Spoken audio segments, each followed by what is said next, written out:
जय हिंद विद्यार्थी मित्रों। આપણે લાસ્ટ લેક્ચરની અંદર છે ડિસ્કશન કર્યું કે કેવી રીતે વૈશ્વિક તાપમાનમાં વધારો થઈ રહ્યો છે। કે વૈશ્વિક તાપમાનની આપણે વાત કરીએ તો કે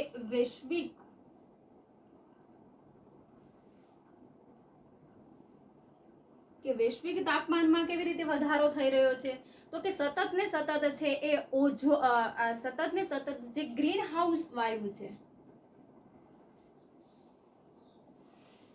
કે ગ્રીન હાઉસ વાયુઓની અંદર છે સતત ને સતત વધારાના કારણે છે આપણું વૈશ્વિક તાપમાન છે શું થતું રહે છે, વધતું રહે છે। ત્યારબાદ આપણે છે એ ગ્રીન હાઉસ વાયુનો અર્થ સમજ્યા કે કોને ગ્રીન હાઉસ વાયુ કહેવામાં આવે છે, બરાબર।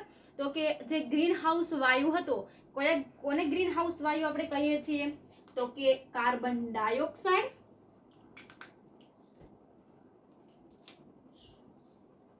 કે કાર્બન ડાયોક્સાઇડ અને મિથેન, જેને આપણે ગ્રીન હાઉસ વાયુ તરીકે ઓળખીએ છીએ। તો કે આ જે ગ્રીન હાઉસ વાયુઓ જે છે જેના કારણે છે એ બંને શું છે તો કે એનર્જી એટલે કે વાતાવરણના અંદર રહેલા જે તાપમાન શોષક બંને વાયુઓ છે, બરાબર। અને એની અંદર જો માત્રામાં વધારો થાય તો જેના કારણે છે એ વૈશ્વિક તાપમાનમાં વધારો થતો જોવા મળે છે। આપણે જોયું હતું ગ્રીન હાઉસ અસર એટલે શું કહેવાય છે તો કે કાચનો અર્થ એવો છે, એનો અર્થ છે એ થાય છે જેના કારણે સૂર્યતાપ છે એ અંદર દાખલ થાય છે અને એમાંથી છે એ બહાર ગરમી નીકળી શકતી નથી। તો કે ઠંડી ઋતુની અંદર છે આપણે કોઈ વનસ્પતિને ઉછેર કરવી છે અથવા તો કે એવા પ્રદેશો કે જ્યાં તાપમાન ઓછું છે અને વનસ્પતિઓનો વિકાસ આપણે કરવો છે તો એ જગ્યાએ આપણે ગ્રીન હાઉસ વાયુનો ઉપયોગ છે એ કરીએ છીએ। આજે આપણે જે ભણવાનો છે ખૂબ જ મહત્વનો મુદ્દો છે, મહત્વનો ટોપિક છે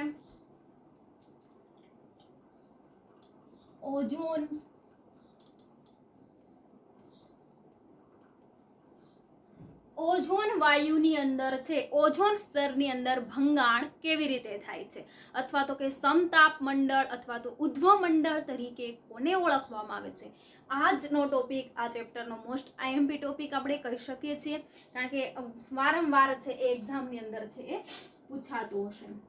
તો આપણે જોઈએ તો કે આપણે માનવ વસવાટ જે છે એક શાના ઉપર જોવા મળે છે આપણને, પૃથ્વી ઉપર, કે પૃથ્વીની સપાટી ઉપર છે માનવ જીવન છે એ શક્ય છે જેની આસપાસ જુદા જુદા સ્તર આવેલા છે। જેની આસપાસ શું આવેલું છે તો કે જુદા જુદા સ્તર છે એ આવેલા છે।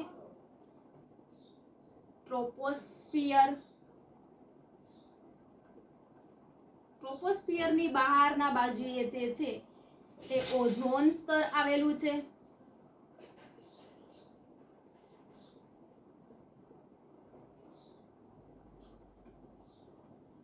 એની ફરતે આપણે વાત કરીએ તો સ્ટ્રેટોસ્ફિયર,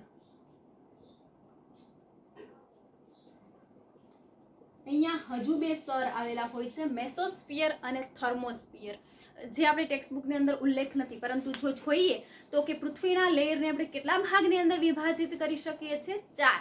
સૌથી નીચે છે ટ્રોપોસ્ફિયર, ત્યારબાદ આવે છે મેસોસ્ફિયર, ત્યારબાદ આવે છે થર્મોસ્ફિયર અને ત્યારબાદ આવે છે સ્ટ્રેટોસ્ફિયર, બરાબર। હવે આપણે સમજતા જઈએ સ્ટેપ બાય સ્ટેપ કે ઓઝોન છે એ શું છે। તો પહેલા તો આપણને ઓઝોન કોને કહેવાય તો કે ઓઝોન એટલે ઓક્સિજનના 3 પરમાણુ। ઓઝોન એટલે શું તો કે ઓક્સિજનના 3 પરમાણુ જોડાઈને ઓઝોનનું નિર્માણ થાય છે। કે વાતાવરણની અંદર છે ઓક્સિજનના 3 પરમાણુ જોડાય જેને શું કહીએ છીએ આપણે તો કે ઓઝોન। હવે આ ઓઝોન માટે ઓઝોન સ્તરની અંદર છે કે આપણા પૃથ્વીના સ્તરની આસપાસ જે છે એ ઓઝોન સ્તરથી રક્ષાયેલું છે। આપણે શાનાથી રક્ષાયેલા છે કે આપણે પૃથ્વીની સપાટી ઉપર વસવાટ કરીએ છીએ તો એ ઓઝોન સ્તરથી રક્ષાયેલા છે। તો કે એના માટે આપણે રક્ષણની શા માટે જરૂર છે, ઓઝોન સ્તર જ્યાં ના હોય તો શું પૃથ્વી પર જીવન શક્ય છે, શક્ય છે, પરંતુ જોઈએ તો આપણે એટલા બધા જે સૂર્ય જે છે કે અહીંયાથી છે એ સૂર્યના કિરણો જે છે એ ક્યાં પડે છે તો કે પૃથ્વીની સપાટી ઉપર. બરાબર, આપણે કાલે ગ્રીન હાઉસ અસર ભણી ગયા કે વાતાવરણની અંદર છે એ મિથેન વાયુ અને કાર્બન ડાયોક્સાઇડ વાયુ જે છે એ બંને શું છે તો કે બંને ઉર્જામાંથી કે સૂર્યના કિરણોમાંથી આવતા જે યુવી લાઇટ જે છે, યુવી પ્રોડ્યુસ જે પારજાંબલી કિરણો જે છે એ માનવ સૃષ્ટિ માટે હાનિકારક છે. તો એનું શોષણ છે એ કોણ કરે છે તો કે એ ઓઝોન વાયુ કરે છે. બરાબર, તો એવી જ રીતે કે આપણે ગ્રીન હાઉસ અસર ભણ્યા તો આ ઓઝોન સ્તર છે એ જુદા જુદા સ્તરની અંદર વિભાજિત છે એ આપણે ડિસ્કસ કરીએ. તો આપણને ખ્યાલ આવી ગયો કે ઓઝોન એટલે શું તો કે ઓક્સિજનના 3 પરમાણુ. હવે આપણે વાતાવરણની અંદર વાત કરીએ તો કે વાતાવરણની અંદર છે ઓક્સિજન કેવો હોય છે, દ્વિપરમાણીય હોય છે. ઓક્સિજન છે એ કેવો હોય છે, ઓક્સિજન દ્વિપરમાણીય રચના છે એ જોવા મળે છે. ઓક્સિજનનું પરમાણુ શું હોય છે, દ્વિપરમાણીય, આપણને ખ્યાલ જ છે. અને એ મનુષ્ય માટે અથવા તો કે માનવ સૃષ્ટિ માટે કેવો વાયુ છે તો કે આપણે એને પ્રાણવાયુ તરીકે પણ ઓળખીએ છીએ. કે જીવંત સૃષ્ટિઓ માટે જે છે કે સજીવો માટે છે એ ઓક્સિજન કેવો છે તો કે ઓક્સિજન એ પ્રાણવાયુ તરીકે ઓળખવામાં આવે છે. ત્યારબાદ આપણે આગળ જોઈએ કે તો આ O3 નું નિર્માણ કેવી રીતે થશે. આપણે ટેક્સ્ટબુકની અંદર છે એનું નિર્માણ છે એ નથી આપ્યું, તો ધ્યાનપૂર્વક છે એ જોવાનું છે કેવી રીતે થાય છે. તો કે આ જે સૂર્યના કિરણો છે, સૂર્યના કિરણો જે આ સીધી રીતે છે ક્યાં પડે છે તો કે સ્ટ્રેટોસ્ફિયર પર.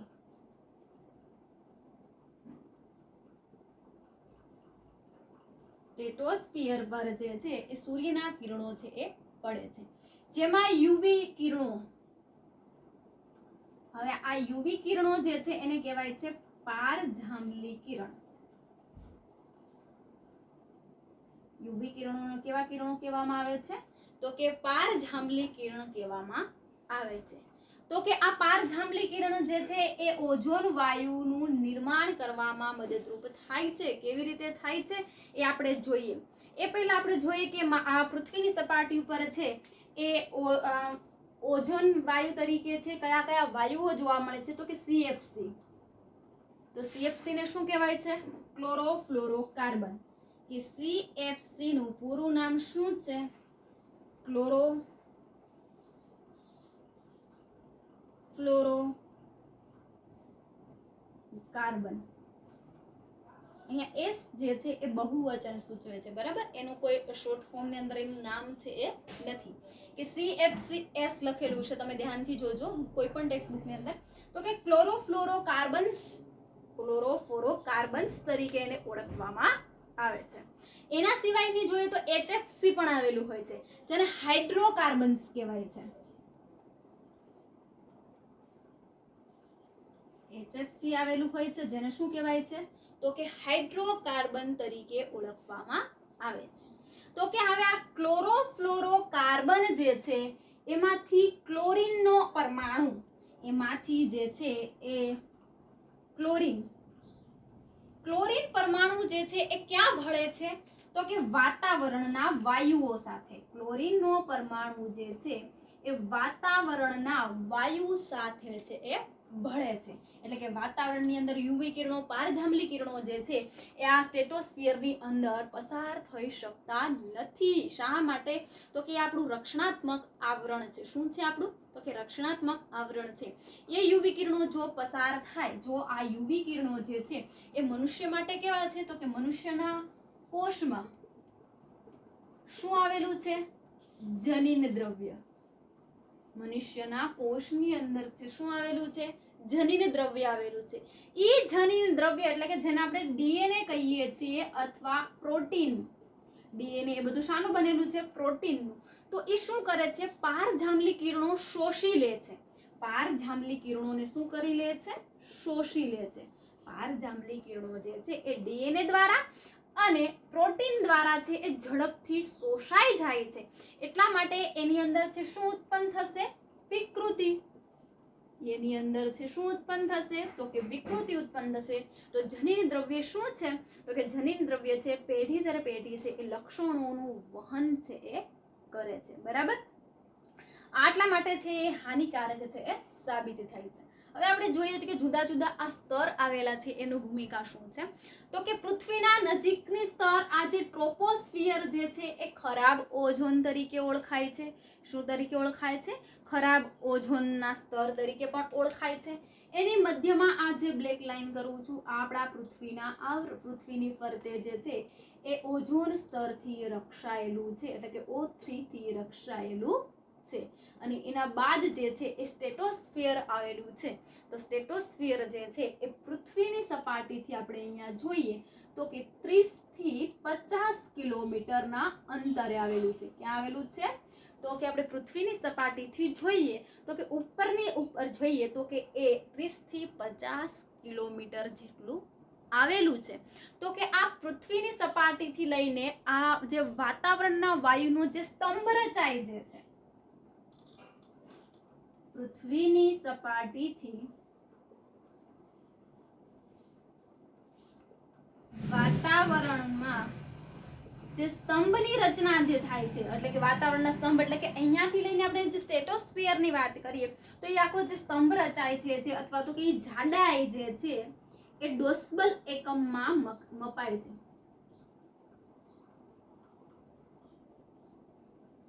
શામાં મપાય છે? ડોપ્સન એકમની અંદર મપાય છે, જે એનો યુનિટ છે. હવાના વાતાવરણનું જે દબાણ માપ એટલે કે એનું જાડાઈ એનું સ્તર માપવા માટેનો છે એકમ છે. બરાબર. ક્યાંથી? તો કે પૃથ્વીની સપાટીથી સ્ટ્રેટોસ્ફિયર છે ક્યાં સુધી આવેલું છે?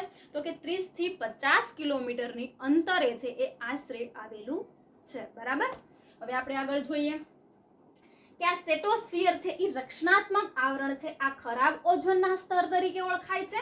અને સ્ટેટોસ્ફિયર કોને કહેવાય? તો કે પૃથ્વીના સપાટીની આસપાસ જે ઓઝોન સ્તરના ઉપરના ભાગમાં જે રક્ષણાત્મક આવરણ આવેલું છે તેને શું કહેવાય છે? તો કે સ્ટેટોસ્ફિયર કહેવાય છે, જે સારા ઓઝોનના સ્તર તરીકે ઓળખાય છે.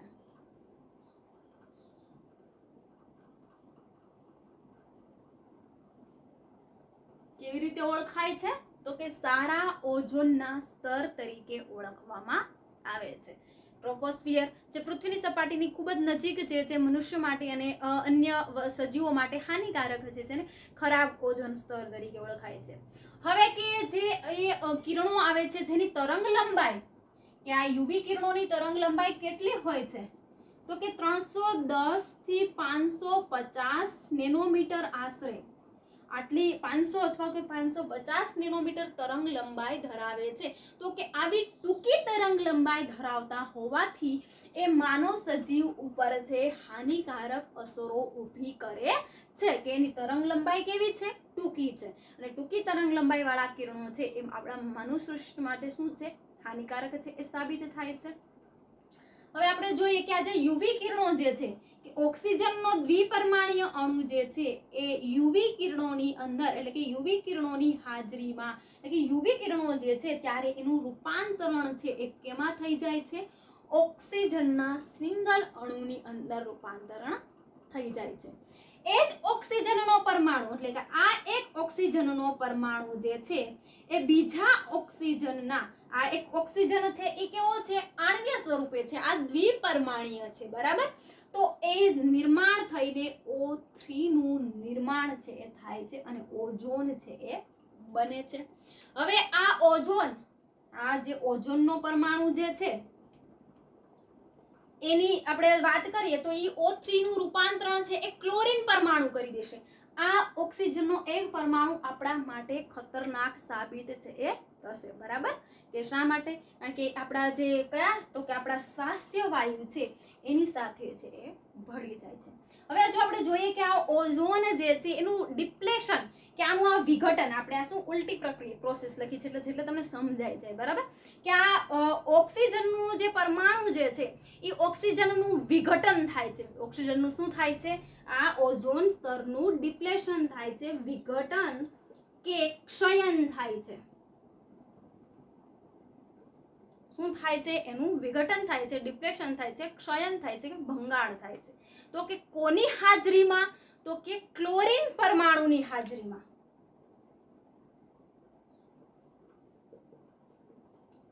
ઓઝોનનું ડિપ્લેશન શાની મદદથી થાય છે? તો કે ક્લોરીન પરમાણુથી થાય છે. હવે આ ક્લોરીન પરમાણુ ક્યાંથી આવ્યો? તો કે આ જે CFC જે છે ક્લોરોફ્લોરોકાર્બન એમાંથી અને હાઇડ્રોકાર્બનમાંથી છે એ ક્લોરીન પરમાણુ જે છે એ વાતાવરણની અંદર ભળે છે. વાતાવરણમાં તે ઉદ્દીપક તરીકે કાર્ય કરે છે. વાતાવરણમાં શાના તરીકે ભૂમિકા ભજવે છે? ઉદ્દીપક તરીકે. તો હવે કે ઉદ્દીપક કોને કહેવાય? આપણે 11મા ધોરણની અંદર છે 3 શબ્દો વચ્ચે છે ડિફરન્ટ સમજાવો. તો ઉત્સેચકો, ઉદ્દીપકો. રાસાયણિક પ્રક્રિયા દરમિયાન છે ઉત્સેચકો પણ ભૂમિકા ભજવે છે, ઉદ્દીપકો પણ ભજવે છે, અને અંતઃસ્ત્રાવો. ઉદ્દીપક, ઉત્સેચકો અને અંતઃસ્ત્રાવો. તો કે આ ત્રણે શું છે? તો કે અંતઃસ્ત્રાવોને આપણને ખ્યાલ છે, હવે આપણે ભણી ગયા છે 11 સાયન્સની અંદર 22મું ચેપ્ટર. તો કે અંતઃસ્ત્રાવો જે એના અંતઃસ્ત્રાવી ગ્રંથિમાંથી વહન થાય છે. અંતઃસ્ત્રાવો છે ક્યાંથી ઉત્પન્ન થાય છે? તો કે એની અંતઃસ્ત્રાવી ગ્રંથિમાંથી ઉત્પન્ન થાય છે અને સીધા રુધિરમાં ભળી જાય છે. બરાબર? જે જગ્યાએ ઉત્પન્ન થાય છે તે જગ્યાએ કાર્ય દર્શાવતા નથી. બીજી ટર્મ આપણે જોઈએ તો કે ઉત્સેચકો. તો કે ઉત્સેચકો આપણે કોને કહીશું? રાસાયણિક પ્રક્રિયા દરમિયાન ભાગ લે છે, પ્રક્રિયક સાથે જોડાય છે, રાસાયણિક પ્રક્રિયાનો વેગ વધારે છે અને ત્યારબાદ નિપજ રૂપાંતરણ થાય ત્યારે એ ઉત્સેચક છૂટા પડે છે અને કોઈ નવી રાસાયણિક પ્રક્રિયા માટે તૈયાર થઈ જાય છે. એવું કંઈક આપણે લોક એન્ડ કી મોડેલ દ્વારા સમજ્યા હતા. ત્યારબાદ જોઈએ તો કે ઉદ્દીપક. આ બંને આપણને સમાન જ લાગશે, ઉત્સેચકો અને ઉદ્દીપકો. ખાલી ડિફરન્ટ એટલો છે કે ઉદ્દીપક કોને કહેવાય? તો કે રાસાયણિક પ્રક્રિયામાં સીધી રીતે ભાગ લેતો નથી, પરંતુ રાસાયણિક પ્રક્રિયાને ઝડપી બનાવે છે. તો કે ભાગ નથી લેતો તો કેવી રીતે ઝડપી બનાવશે? તો કે જ્યારે રાસાયણિક પ્રક્રિયા થતી હશે એ દરમિયાન છે એની ભૂમિકા ભજવશે અને ત્યારબાદ એ છૂટો પડી જશે, દૂર થઈ જશે. પરંતુ આ ઉત્સેચક જે છે એ સબસ્ટન્સ સાથે જોડાય છે, એટલે કે તમારા પ્રક્રિયક સાથે જોડાય છે, જ્યારે ઉદ્દીપક છે એ જોડાતો નથી. તો એવો જ આ ક્લોરીન પરમાણુ જે છે એ વાતાવરણની અંદર કેવી ભૂમિકા ભજવે છે? તો કે વાતાવરણની અંદર ઉદ્દીપકનું કાર્ય કરે છે. વાતાવરણની અંદર શાની ભૂમિકા ભજવે છે? તો કે વાતાવરણની અંદર ઈ ઉદ્દીપક તરીકે કાર્ય કરે છે. એટલે કે આ ઓઝોન સ્તર જે છે એને ક્ષયન કરવામાં ઉદ્દીપક એટલે કે એની સાથે સીધી રીતે જોડાતો નથી અને એ કાર્ય કરીને બીજા અણુઓને પણ ક્ષયન કરે છે. તો એટલે કે આશરે જે છે કે ઓઝોન વાયુ એક ક્લોરીન પરમાણુ કે આ એક ક્લોરીન પરમાણુ જે છે એ ઓઝોનના 1,00,000 અણુઓનું ભંગાણ કરી શકે છે. ઓઝોન સ્તરનું ડિપ્લેશન કેવી રીતે થાય છે? તો કે ક્લોરીનનો એક પરમાણુ, ક્લોરીનનો કેટલો પરમાણુ છે વાતાવરણની અંદર? ફક્ત ને ફક્ત એક પરમાણુની મદદથી ઓઝોનના કેટલા અણુઓને નુકસાન થાય છે? તો કે 1,00,000 અણુઓને નુકસાન થાય છે, જે આપણે સમજી શકીએ છીએ. તો અને આ ક્લોરીન પરમાણુ તો પણ કે એવું નથી કે 1,00,000 અણુ પૂરી થઈ ગયા પછી એ નિષ્ક્રિય થઈ જાય છે. એ ઉદ્દીપકનું જ ભૂમિકા ભજવે છે. કેવી ભૂમિકા ભજવે છે? ઉદ્દીપકની જ. અને ઈ ક્લોરીન પરમાણુ ક્યાંથી છૂટો પડ્યો?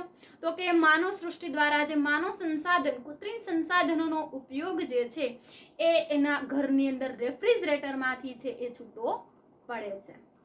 બરાબર? તો આવી રીતે છે આ આખી ભૂમિકા છે એ જોવા મળતી હોય છે.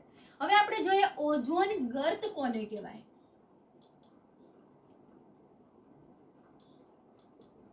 ઓઝોન ગર્ત એટલે શું? તો કે આ સ્ટ્રેટોસ્ફિયરમાં છે ભંગાણ થાય છે, ક્ષયન થાય છે, જ્યાં છિદ્ર નિર્માણ થઈ જાય છે, જેને ઓઝોન ગર્ત તરીકે ઓળખવામાં આવે છે. કે સ્ટ્રેટોસ્ફિયર એટલે કે ઓઝોનના સ્તરની અંદર છે એ ભંગાણ થાય છે, ક્ષયન થાય છે, કાણું પડે છે, જેને ઓઝોન ગર્ત તરીકે ઓળખવામાં આવે છે. તો કે ઓઝોન ગર્ત કયા ભાગની અંદર જોવા મળે છે? તો કે એન્ટાર્કટિકા. કે એન્ટાર્કટિકા પ્રદેશની અંદર છે ઓઝોન સ્તરની અંદર છે ભંગાણ થયેલું છે, ગાબડું થયેલું છે એ નોંધવામાં આવ્યું છે કે ક્યારે તો કે એન્ટાર્કટિકાની અંદર છે એ આજથી 40 વર્ષ પહેલા આસપાસ આપણે જોઈએ કે 1970 ની આસપાસ જે છે એની અંદર છે ઓઝોન સ્તરનું ક્ષયન કે ગાબડું પડેલું છે એ નોંધવામાં આવ્યું હતું। તો કે આ ઓઝોન કે યુવી કિરણો છે એમાંથી પણ કયા યુવી કિરણો તો કે યુવીબી કિરણ, યુવીબી કિરણ જે છે એની તરંગ લંબાઈ એટલી ટૂંકી હોય છે। યુવીએ બી આલ્ફા એવા ઘણા બધા એના પ્રકાર છે બરાબર।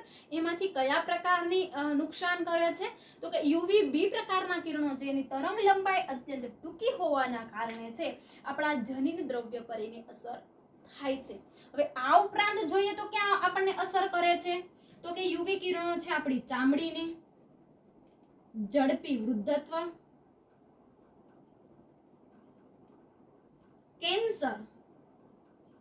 હાલની અંદર જો સૌથી વધારે આપણા દેશની અંદર છે એ લોકો પીડાતા હોય તો આશરે 27 લાખ જેટલી પબ્લિક જે છે એ કેન્સરથી મોટા ભાગના લોકો છે એને કયો રોગ હોય છે તો કે કેન્સર હોય છે। શાના કારણે તો કે આ ઓઝોન સ્તરના ભંગાણના કારણે છે યુવી લાઇટ જે છે યુવી કિરણો એટલે કે પારજાંબલી કિરણો જે છે એ સીધા પૃથ્વીની સપાટી પર પડે છે અને મનુષ્ય માટે કેવા છે હાનિકારક છે। શા માટે હાનિકારક છે કારણ કે આ ડીએનએ અને પ્રોટીન છે એ શોષી લે છે। કોને શોષી લે છે તો કે યુવીબી કિરણોને, યુવીબી કિરણો જે છે એને શોષી લે છે। તો આના માટે છે મેન્ટ્રોલ એક કરાર કરવામાં આવે છે। મેન્ટ્રોનિયલ કરાર છે એ શું છે? મેન્ટ્રોનિયલ કરાર છે એ કોને કહેવામાં આવે છે તો કે એ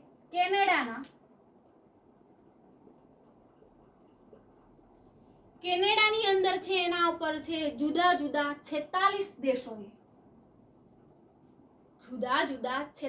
દેશોએ છે મોન્ટ્રિયલ કરાર છે એ કરવામાં આવ્યો છે। શા માટે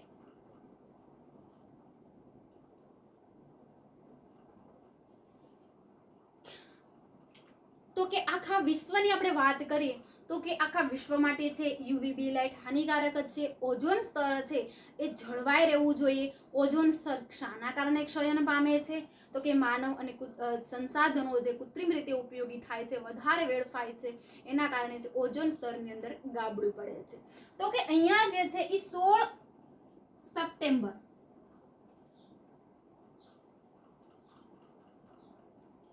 બરાબર કે 16 સપ્ટેમ્બરના રોજ જે છે એ શું કરવામાં આવે છે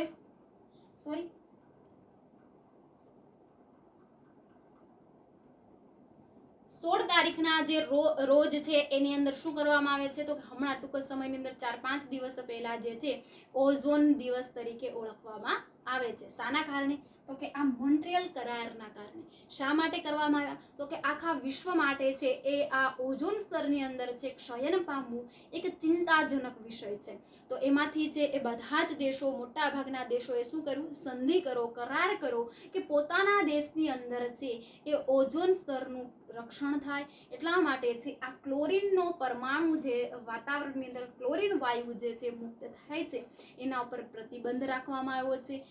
વધારે ને વધારે સુરક્ષા મળતી રહે એટલા માટે માનવને કોઈ પણ પ્રકારના આવા રોગો કે ભયાનક રોગ કેન્સર તો છે જ સાથે સાથે મોતિયો પણ થાય છે કારણ કે આપણી આંખની અંદર શું આવેલી છે કીકી આવેલી છે। ઈ કીકી પણ યુવીબી કિરણના કારણે છે એ હાનિકારક છે એ થાય છે કારણ કે ઈ શોષી લે છે આપણા આંખની પારદર્શક પટલ જે છે આપણું કિરણ જે છે એ યુવીબી લાઇટ જે છે એનું શોષણ કરી લે છે જેના કારણે છે આપણા આંખની અંદર છે અંધાપો આવી શકે છે, મોતિયો પણ આવી શકે છે। તો આવી રીતે છે એ ઓઝોન સ્તર છે એનું વિખંડન થાય છે, એનું વિભાજન થાય છે અને મોન્ટ્રિયલ કરાર દ્વારા છે એને અટકાવવા માટે છે એ જુદા જુદા સતત છે એ પ્રયત્નો થતા રહ્યા છે। હવે આપણે જોઈએ કે ઓઝોન સ્તર છે એની અંદર કેવી કેવી ભૂમિકા ભજવે છે। ફરી વખત છે આપણે એક વખત સમજી લઈએ કારણ કે આ પ્રશ્ન છે એ ખૂબ જ આઈએમપી છે। પરિવાર જોઈએ કે ઓઝોન જે છે એની અંદર ક્ષયન કે ઉદ્ધવ મંડળ અથવા તો કે સમતાપ મંડળ કોને કહેવાય સમતાપ મંડળ એટલે સ્ટ્રેટોસ્ફિયરનું સ્તર બરાબર। ત્યારબાદ આપણે જોઈએ કે પૃથ્વીની સપાટીથી લઈને બહારની સપાટી પર જુદા જુદા 4 સ્તરની અંદર છે એ વિભાજિત કરવામાં આવ્યું છે। અહીંયા ટ્રોપોસ્ફિયર ત્યારબાદ આવે મેસોસ્ફિયર, અહીંયા લેખા નથી આપણે, એ આપણે નથી આવતા.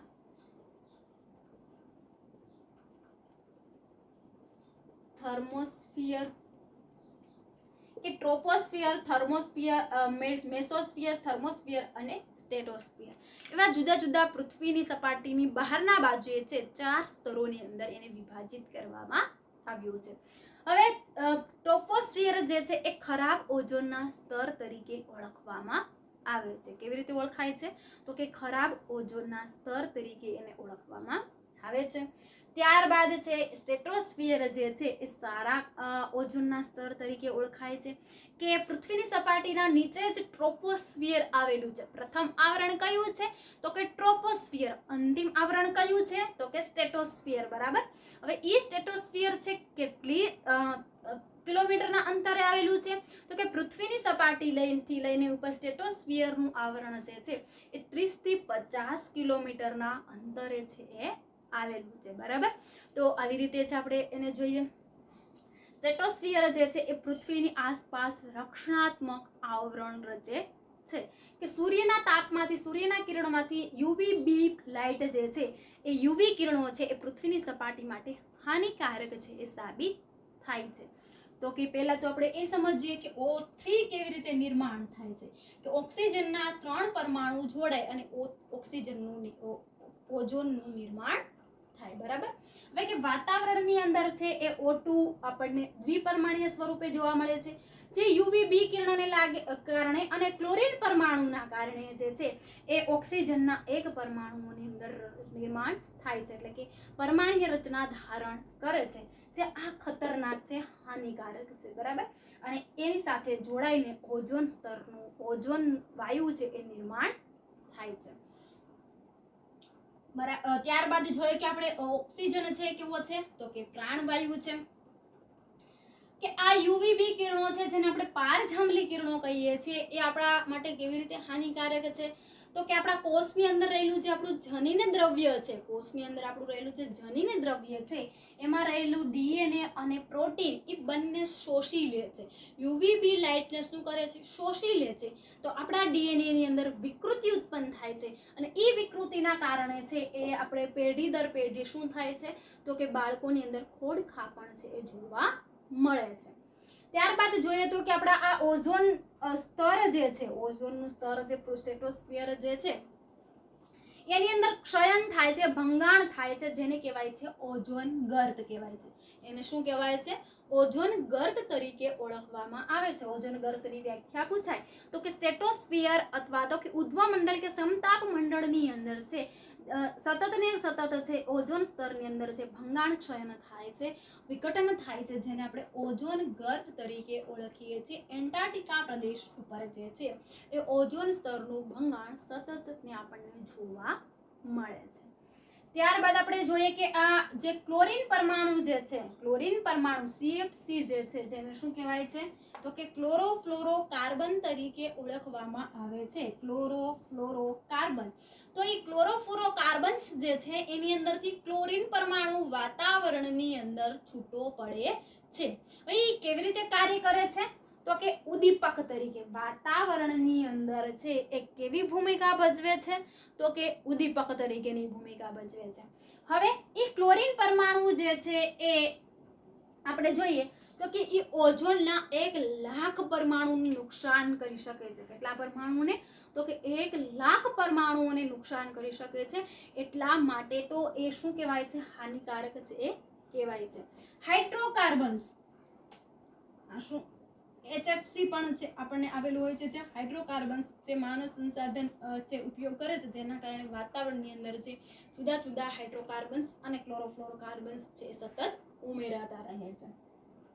હવે આપણે જોઈએ કે આપણા પૃથ્વીની સપાટીથી લઈને સ્ટેટોસ્ફિયર સુધીનું આ જે જાડાઈ છે, જે વાતાવરણની અંદર છે જાડાઈ કે જે સ્તંભ જે છે એને ડોપ્સન એકમની અંદર છે એ માપવામાં આવે છે, જે આખું દબાણનો સ્તંભ રચાય છે. હવે આપણે જોઈએ કે એની કેટલી ટૂંકી તરંગ લંબાઈ છે? તો કે 310 થી 550 નેનોમીટર જેટલી ટૂંકી તરંગ લંબાઈ છે એ જોવા મળે છે. બરાબર. તો કે આટલી ટૂંકી તરંગ લંબાઈના કારણે છે એ યુવીબી કિરણો છે એ મનુષ્ય છે એની ચામડી ઉપર, એની આંખ ઉપર, એના જનીન દ્રવ્ય ઉપર છે એ રૂપાંતરણ એની અંદર છે એ ખામી ઉત્પન્ન કરે છે, જેના કારણે અનેક પ્રકારના રોગોનો છે એ માનવ સૃષ્ટિને સામનો છે એ કરવો પડે છે. ત્યારબાદ છે 16 તારીખ જે છે એને શાના તરીકે તો કે ઓઝોન દિવસ તરીકે ઓળખવામાં આવે છે. અને મોન્ટ્રીયલ કરાર જે છે એ પણ તે જ દિવસે કરવામાં આવ્યો. કેટલા દેશોએ એમાં ભાગ લીધો હતો તો કે 46 દેશોએ. અને કયા દેશની અંદર કરવામાં આવ્યો છે? મોન્ટ્રીયલ સિટી જે છે કેનેડાની અંદર આવેલું જે છે ત્યાં છે જુદા જુદા બધા જ દેશોએ છે એમાં હસ્તાક્ષર કર્યા હતા, સંધિ કરી હતી. શાના માટે તો કે આ ઓઝોન સ્તરનું રક્ષણ થઈ શકે. વિકસિત અને વિકાસશીલ બંને દેશોએ એનામાં ભાગ લીધો હતો. એટલે કે જાપાન છે, અમેરિકા છે, યુએસ છે, ચીન છે, ભારત છે, પાકિસ્તાન, બધા દેશોએ છે એમાં ભાગ લીધો. એટલે કે વિકસિત અને વિકાસશીલ બંને દેશો જે છે એમાં હસ્તાક્ષર કર્યા છે, સંધિ કરી, જેના કારણે છે કે ક્લોરીન પરમાણુઓ છે વાતાવરણની અંદર ઓછા ઉમેરાય અને સાથે સાથે કે ઓઝોન સ્તરની અંદર છે એ ભરાવો થાય, ઓઝોન સ્તર છે એ રક્ષણાત્મક આવરણ રચી શકે. બરાબર. એ ઉપરાંત છે એમાં શું ફેરફાર થાય છે તો કે ચામડી છે એના ઉપર નુકસાન થાય છે, ચામડીના કેન્સર થાય છે, ઝડપી વૃદ્ધત્વ આવે છે જો યુવીબી લાઇટના કારણે, કેન્સર જેવા ભયાનક રોગોનો સામનો કરવો પડે છે. અને અત્યારે હાલની અંદર આપણે વાત કરીએ તો કે મોટા ભાગના બધા દર્દીઓ છે શાનાથી પીડાતા હોય છે તો કે કેન્સર જેવા ભયાનક રોગોથી પીડાતા હોય છે. અને મોતિયો જે છે, મોતિયો શાના કારણે આવે છે તો કે આપણી આંખની કીકી, આપણું જે પારદર્શક પટલ જે છે એ વાતાવરણમાંથી છે એ લાઇટને શોષી લે છે, યુવીબી લાઇટને શોષી લે છે. અને જેના કારણે છે એની આંખની અંદર શું થાય છે તો કે મોતિયો છે આવે છે, અંધાપો છે એ આવે છે. તો આવી રીતે જે છે આ ઓઝોન સ્તરનું વર્ણન કરવામાં આવ્યું છે. ઓઝોન સ્તર આપણે થોડી ઘણી એવી આ માહિતી નથી આપી, એની તરંગ લંબાઈ નથી આપી, કેટલા અણુઓનું વિખંડન કરે છે એ નથી આપ્યું. એ બધા છે એ આપણે બુકની અંદર છે એને એડ કરવાના છે. જુદા જુદા 4 સ્તરોની અંદર વિભાજિત કરવામાં આવે છે. હવે આપણા ચેપ્ટરનો સૌથી લાસ્ટ પોઈન્ટ જે છે જુદા જુદા વનીકરણ કેવી રીતે છે કરવાય છે, એને ક્ષયન થતા એટલે કે એને વન કટાઈ છે અટકાવવા માટેના ઉપાયો શું છે. ઘણા એવા પ્રસંગો છે કે 20, 30, 40, 50 વર્ષ પહેલા કે પ્રકૃતિ પ્રેમીઓ પ્રાણીઓના પ્રકૃતિ પ્રેમી છે જે સજીવો જે છે એટલે કે મનુષ્યો જે છે એને પણ જુદા જુદા ઘણા ઉદાહરણ છે એ પૂરા પાડ્યા છે. જેમ કે ચિપકો આંદોલન છે, બિશ્નોઈ પ્રજાતિ જે છે એ બંને છે એ પ્રકૃતિ પ્રેમી હતા, એટલે કે પ્રકૃતિનું પૂજન કરતા હતા. તો એના આધારે છે એ આપણે જુદા જુદા સરસ ઉમદા ઉદાહરણ છે એ પૂરા પાડ્યા છે. આજના લેક્ચરની અંદર છે આપણે ફક્ત આ ઓઝોન સ્તર વિશે જ છે ચર્ચા કરીએ, કારણ કે ઓઝોન સ્તર છે એ ખૂબ જ મહત્વનો અને આઈએમપી મુદ્દો છે. તો આજના હોમવર્કની અંદર છે બધા વિદ્યાર્થી મિત્રોએ છે આ ઓઝોન સ્તરનો જે મુદ્દો જે છે 2 વખત છે એ લખી અને તૈયાર છે એ કરવાનું છે. આગળ છે આપણે લાસ્ટ આપણો ટોપિક જે બાકી રહ્યો છે એની છે ચર્ચા કરીશું. જય હિન્દ.